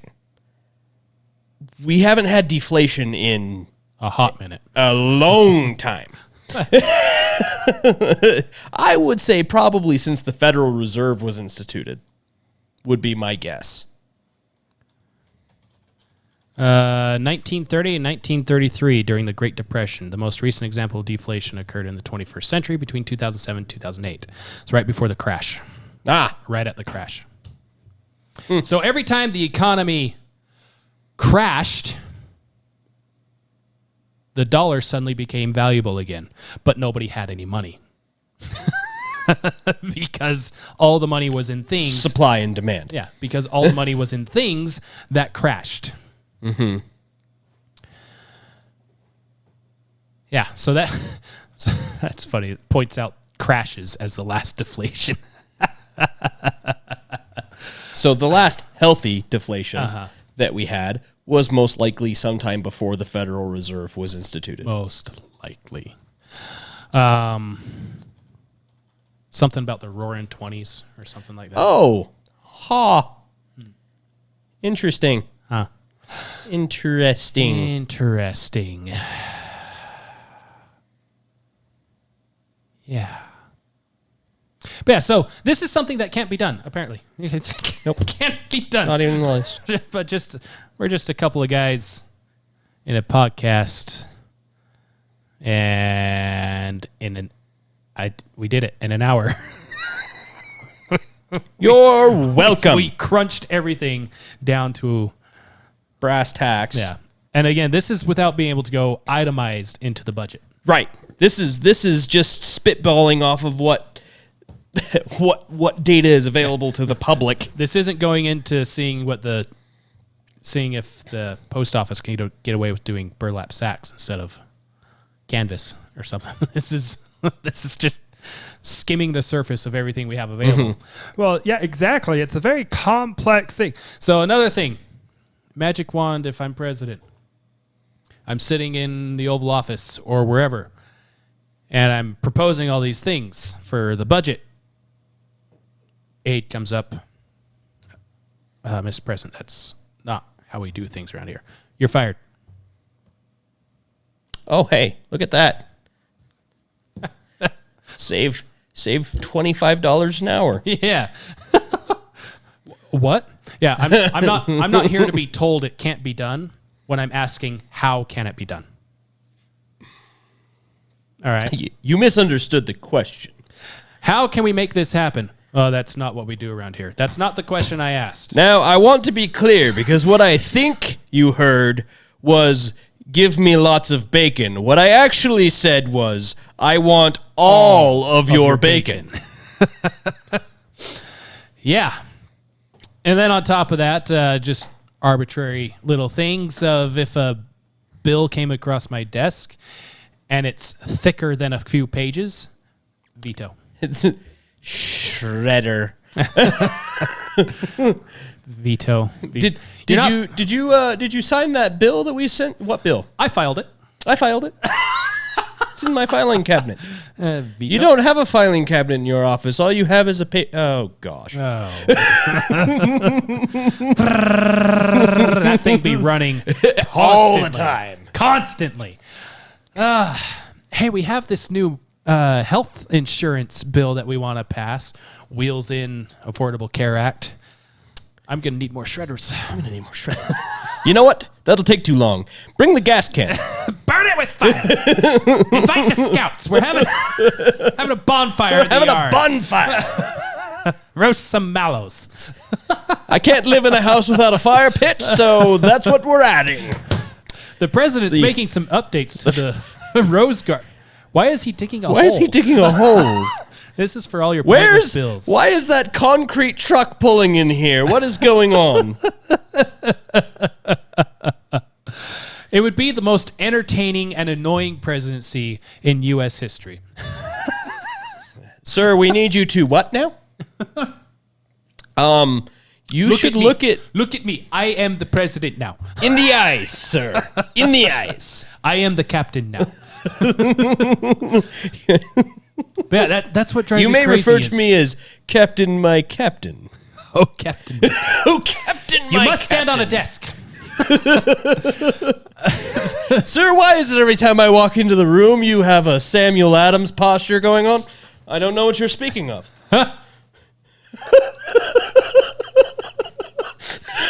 You mean Captain Morgan? That's what yeah, same difference. One of those alcoholic beverages. One of those alcoholic beverages. Yeah. I had Sam Adams on the mind. Don't worry about it. We can set sail with Captain Morgan. He can be used to light the bonfire. Captain Sam. Captain Sam.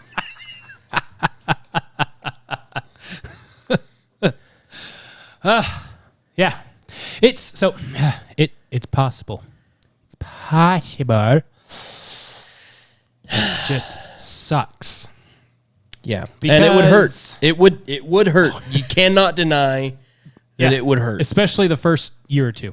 Mm-hmm. It would hurt because everyone would have to get used to all of this. And Congress mostly would hurt the most because, well, they're not getting anything passed. Darn the luck. Unless they all vote together. Unless 66 plus 1% of them are unified together. It's not getting passed. Unless it's 3 or 4 pages long and is something I agree with. Because if the entire country can be established on what is that, like 5 pages? Constitution? Well, technically that is 1 page. Technically, yes. But if it is printed today by today's standards, it's probably like 10. Depends on what font and what Probably Comic Sans. Comic Sans. If it's not sent to me in Comic Sans, I will not sign. Comic Sans 9-point font. Half-inch margins. You're mad. Yes. It's the only way. And This is the way. This is the way. And like I said before, the defense budget would be the last thing I touch. Why? Well, because when you're kind of a little crazy, Walk softly and carry a big stick. I'm losing this stick. I'm walking around with a shotgun at least. This is a shotgun at least. Well, that's Biden approved. Just remember to fire a couple rounds in the air. As long as it works. As long as it works. Oh, gosh. What they don't know is it's actually a grenade launcher. They're a little out of range. Gonna have to lob it in.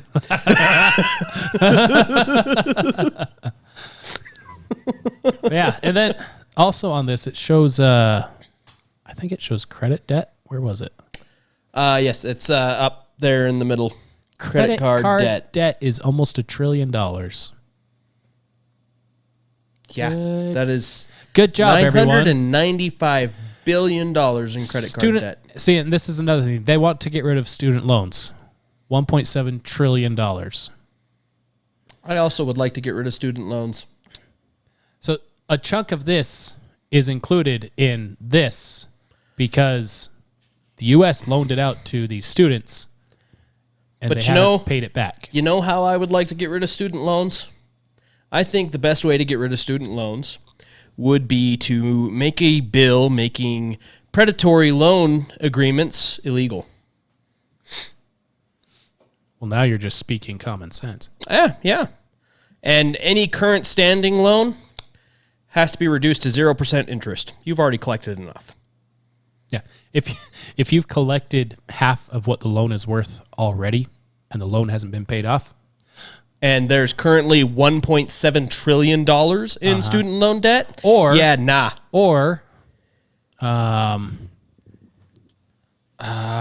what's it called? Harvard. What's the money that they have on hand? It's not trust. Is it not trust? I thought it was a trust. The Harvard Trust.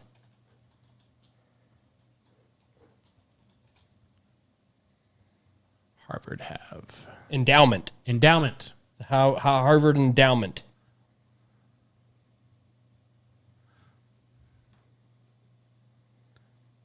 The other thing, $5.4 billion. The other thing that you could do to get rid of some debt and lower the cost of education would be to nix government grants. Yeah, that's where I was going with this. So the Ivy League schools. 10 universities with the biggest endowments. Thank you, U.S. News. Each of these universities had more than $10.9 billion of endowments, but they still receive money every single year from the federal government. Mm-hmm. Because, students can't afford college. But education is important. Okay, so take a pick. You can either receive money from the government or you can receive money from your students. Can't receive both. Yeah. And if you're crying about students not being able to afford college, well, maybe you can use a little bit of your endowment to make it more affordable. Cut the cost of your schooling. Maybe. Because these endowments only get higher and higher every single year. Harvard, almost $41 billion in their endowment, which is basically their savings account. Yale, $30 billion. Stanford, $27 billion. Princeton, $25. Massachusetts, or MIT, $17. University of Pennsylvania, $14. Texas A&M, $12. University of Michigan, $12. Notre Dame, $11.5. Columbia, $11. Yep. Huh. Democrat stronghold, Democrat stronghold, Democrat stronghold, Democrat stronghold, Democrat stronghold, Democrat stronghold, mixed. Democrat stronghold, Democrat stronghold, Democrat stronghold. And the government keeps passing laws that give universities more money. Huh. Yeah. Huh. The old bait and switch. Because let me put it to you this way. This is how this works. So the college, university, whatever, they start out, they charge an enrollment fee. Students come, they get educated, they usually take out a loan to cover it, they leave, they go to work. Well, students start complaining about the high cost of a higher education.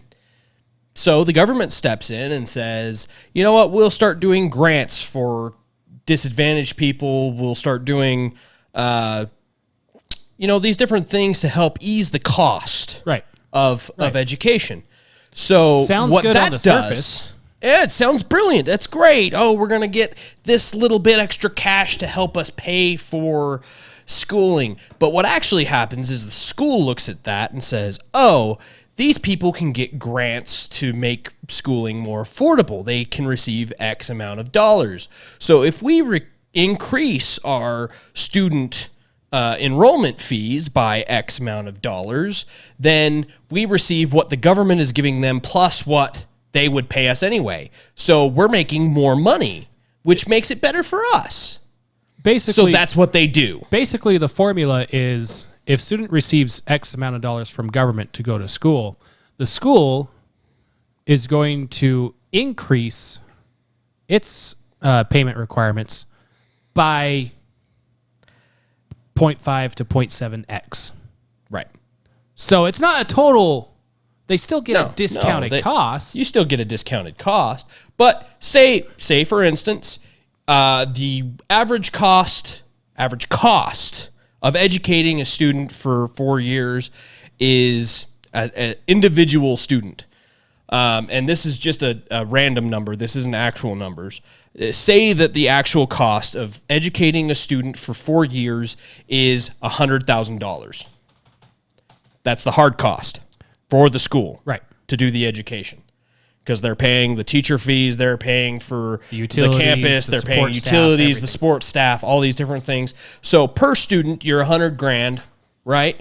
So in order to not only break even, but to cover future costs, overhead, things like that, the school needs to charge that $100,000 over the 4 years plus an additional 12% overhead, right? Yeah, they got to average overhead is 12 to 15. They got to make some sort of profit so they can prepare for building new buildings, repairing things. And overhead, because that's hard cost for just what that student uses. is $100,000. But then you have the additional cost that can't be applied to any individual student, such as housing staff, office staff, the staff that the students don't ever actually interact with. That's what overhead is. Yep. So you have the overhead cost. So an additional $12,000. So now you're at $112,000 over a 4-year period. Well, the school then also charges a little bit extra to cover their income. They want to have a fluff bit. They need to make money because it's a business. So they charge an additional 20%, right? On top of that overhead. So you add the overhead, then you add the income. So now you're talking what they actually charge the student is $134,400 over the course of 4 years. So the average actual payment that student would make for 4 years of education would be $33,600 per year. Right. Okay? That's if it was, like I said, $100,000 cost for the student. Now, imagine. Hold on. Did you just pull that out? I just pulled that out of my ass. I pulled that out of my ass. Per student loan debt per student, $38,991 per year. Okay, I'm not done yet. I ain't done yet. But wait, there's more. There's more. So now, imagine, if you will, all these kids going to the same school in which, okay, so the government says, well, $134,000, that's way too much for you to pay for 4 years of education. Right. So what we're going to do, the kid that's grown up in the house that's made $50,000 his entire life, we're going to charge some help, or we're going to pay you, and at 10%, we're going to pay 10% of your education in a grant. Right. We're going to take 10% of that debt away from you, right? So 10% then comes out to $13,000 over the course of 4 years. Hardly anything. Right. They're very small, and it's very easy to pay. The actual grants are way bigger than this. So 13 grand. So then, you divide that by 4. So you reduce every year by $3,300. Right? That would be how it would ideally work. Right. So then you're paying $30,240 out of pocket. But what actually happens, how it actually works. What actually happened is the government did inflation. Exactly. That is exactly what they did. So now, instead of paying what you would pay of, what was it before? It was $134,400.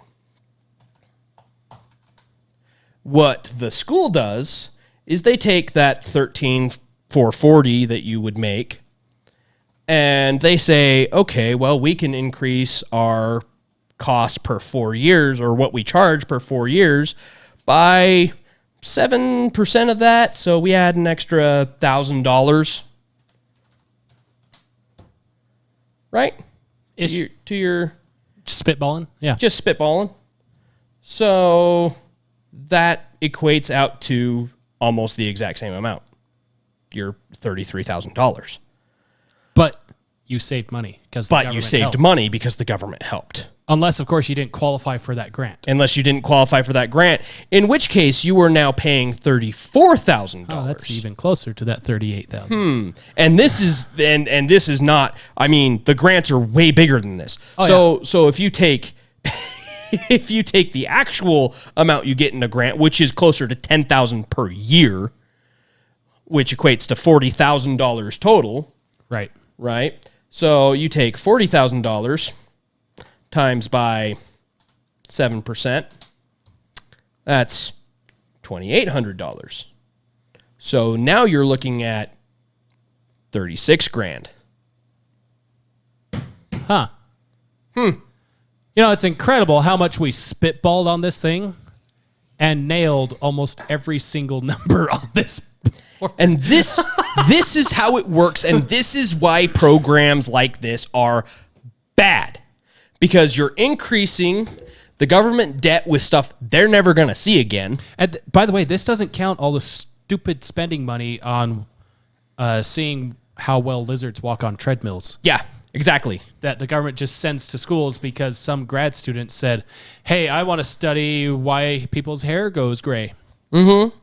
Well, because they're stressed out. Yeah, but I want to study it. So give me $5 million to study it. Right. Like, seriously, though, this is the problem. The people that write these bills and think of these things, they don't think of the repercussions, the long term. Because they don't. They look at it and they say, I never can ran a help business. somebody by giving them a grant to pay for school. Yeah, and most of them had never ran a business, and that's the biggest part of it. Mm-hmm. That's why Joe Biden's up there. Yeah, good paying jobs. There's already good paying jobs out there. Yeah.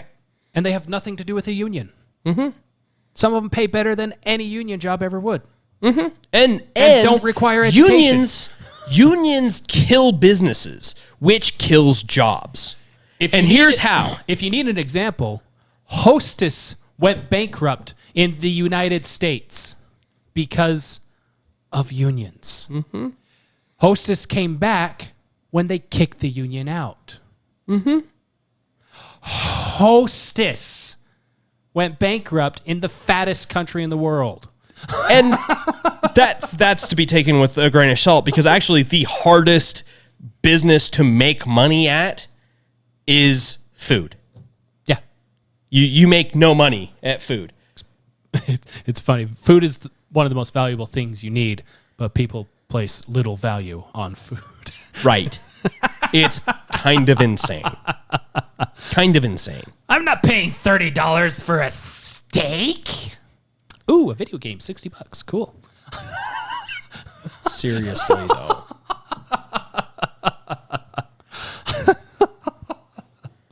It's insane. This idea that you can throw money at something and fix it. It doesn't work. Uh-huh. The only way to actually fix a problem is to teach the people involved with the problem to fix it themselves. The whole idea of teach a man to fish, feed him for a lifetime. Yeah. The current approach of the government is the boat has a bunch of holes in it. Let's fill the holes with money. And no, they're taking a little bucket and throwing a little bucket of water out of the boat.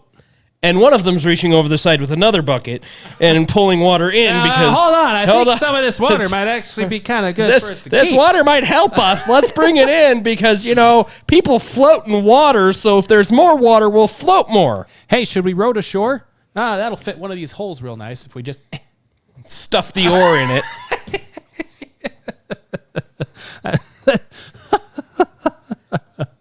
But seriously, the only thing you do by adding these programs, these things that throw money at stuff, is increase the inflation. You're devaluing the dollar. You're making it so that people are incentivized not to work, not to do things, and not to contribute. Yep. What happens when you incentivize people not to contribute? Well, they don't go contribute out of the goodness of their hearts. No. This is why socialism never works. Stop contributing. And when a society stops contributing to the society implodes. Yeah. And I use implodes instead of collapses because imploding is much more violent and graphic and more accurate. Yeah. Yeah. Exploding usually infers that bits of it flies out and you can rebuild. Implodes means there's no intention of building it back. Yeah. Better or otherwise. You're right. I will say, with my magical presidential budget, I would have part of the budget set aside to incentivize innovation. It wouldn't be you give the government an idea, government gives you money. It would be you give the government a proven idea and the government pays you for it to reimburse you for your expenses. You still have to take the hit. part of what made Operation Warp Speed work so well is, one, government got out of the way, and two, government bought all of their mistakes as they were making them. Mm-hmm. It helped a lot. However... Oh, there's another way to increase GDP and stuff, too.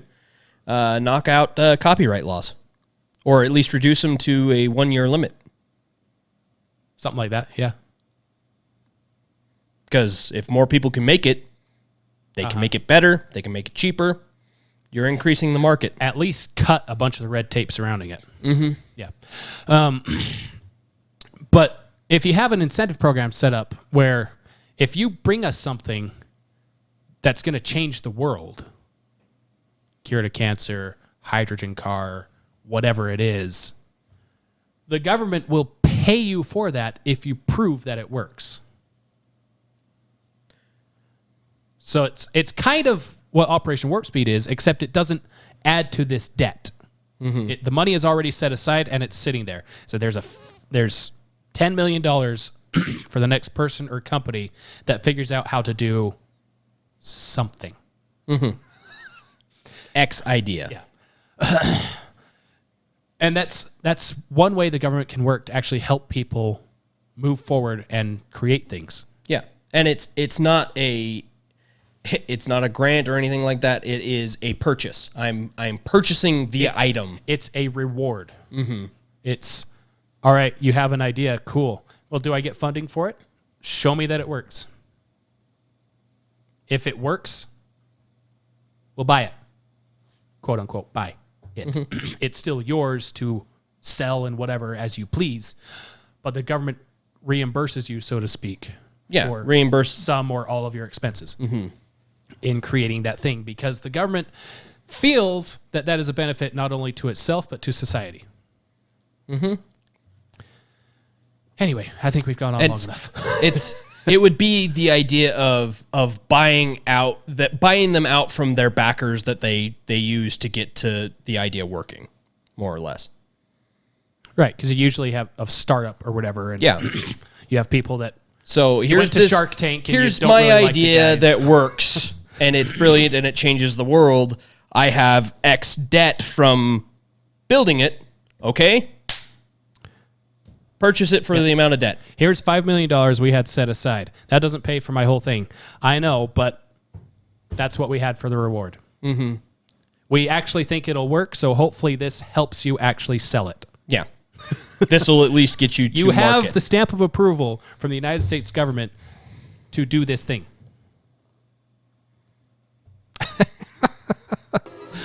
Oh, yeah. It's all coming together. Yeah. So if you stuck around for that entire thing, congrats and thank you. If you actually enjoyed it, share it. Share this idea, because if you actually think this idea works, you need to spread the idea. Mm-hmm. Because, like I said, Mike and I do not have $1 million to run for president, and president doesn't really have all that power anyway. He has the power of veto. After about 4 years of being president, we would have enough money to run for president. You're not? Oh. And that's without doing the Biden stuff. And that's without doing Biden stuff.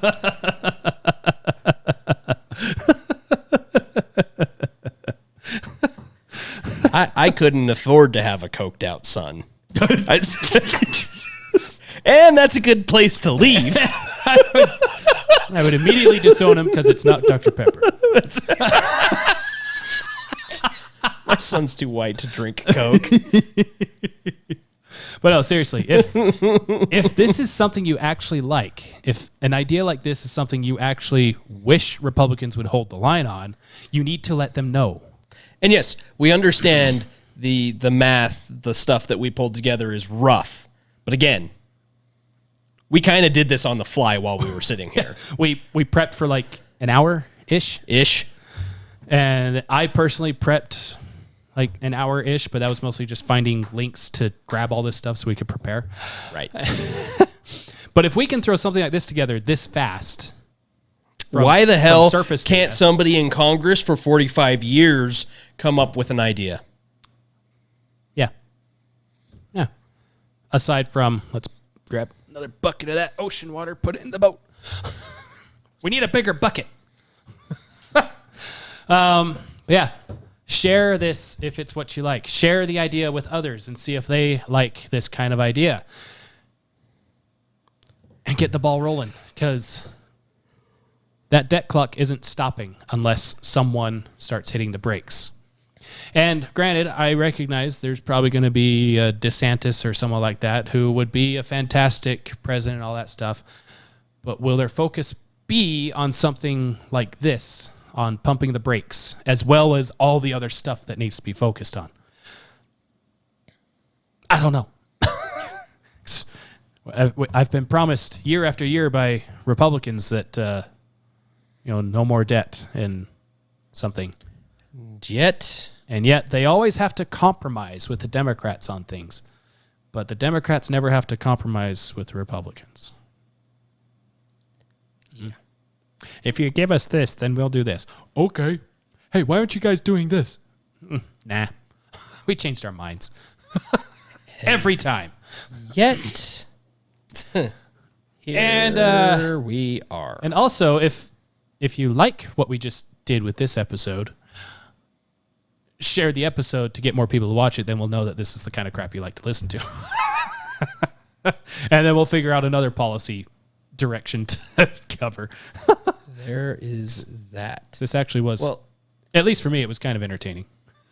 Especially getting so close to all these numbers on the fly. It's just insane. I mean, yeah. And to think this is the thing that really blows my mind. Our debt to GDP ratio was 57.9% in 2000. Yeah.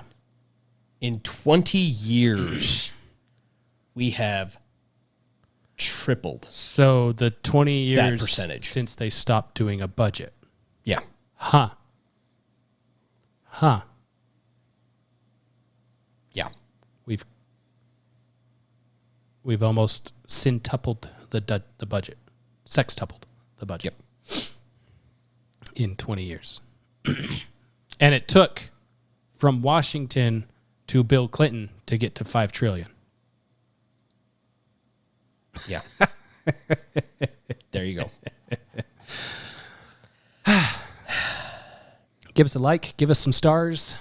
5 of them. Buy a shirt. The only appropriate amount. Buy a shirt. The Flatten the Curve one seems to be getting less and less appropriate, but don't worry. They'll be back. I knew you'd be back. Not the shirt, but the people that want to flatten the curve. They'll be back next fall. Watch.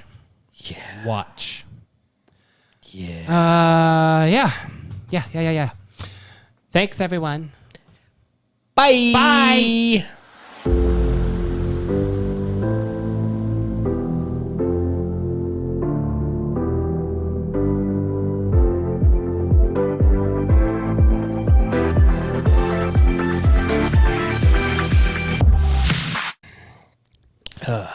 Well. Now that we are hashtag blessed. That is an inside joke no one will ever get. Start recording over here. It helps if you record. It does. But I already knew you were recording, so I am recording. I knew that would be hilarious for us pretty much alone. There are a lot of things that we do that are hilarious to us alone. And we're fine with this. And not all of them are because we're the only ones that hear them. Not always.